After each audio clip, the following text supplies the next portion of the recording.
Grief does not arrive loudly. It seeps in. It settles into routine. And on the morning Nathan Hartley received the call from Detective Patricia Walsh, grief returned not as memory, but as motion.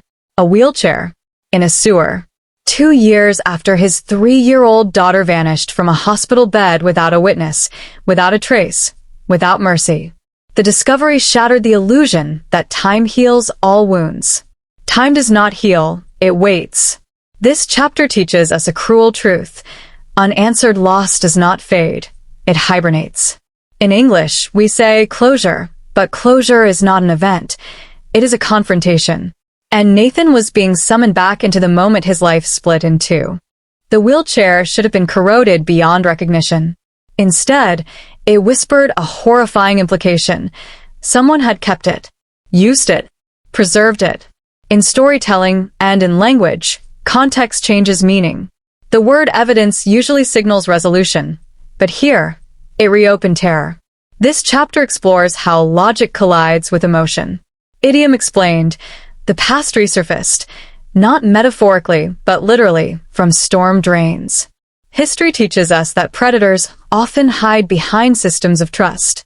Nathan's realization mirrors a universal lesson. When something makes no sense, it may be because we are missing the correct lens. Reflection. When facts contradict time, are we brave enough to follow where they lead? Dr. Martin Kellner represented authority, compassion, expertise, the very language of safety. But evil rarely announces itself. It embeds. Vocabulary lesson. Pernicious means harmful in a way that spreads quietly. That word defines betrayal disguised as care. This chapter dissects how grooming operates, not through violence first, but through familiarity. Nathan's discovery of Kellner's pattern across hospitals reveals a universal truth. Systems protect credentials more readily than children.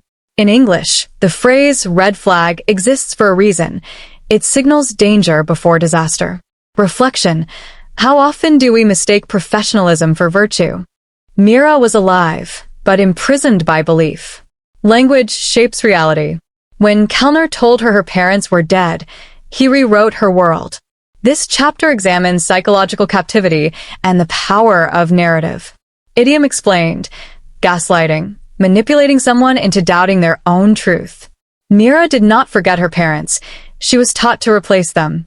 The rescue was not just physical, it was linguistic, emotional, existential.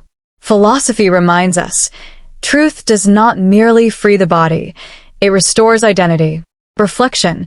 If someone controls the story you believe, do they not also control your freedom? Rescue is not resolution. Healing is not linear. Justice does not erase trauma. This final chapter reframes hope, not as optimism, but as responsibility. Nathan and Nicole did not get their daughter back unchanged. They began again, together in truth.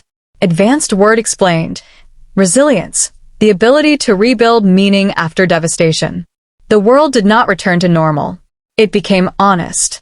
And sometimes, honesty is the bravest form of hope we have. Reflection. If survival is only the beginning, what kind of future will you choose to build?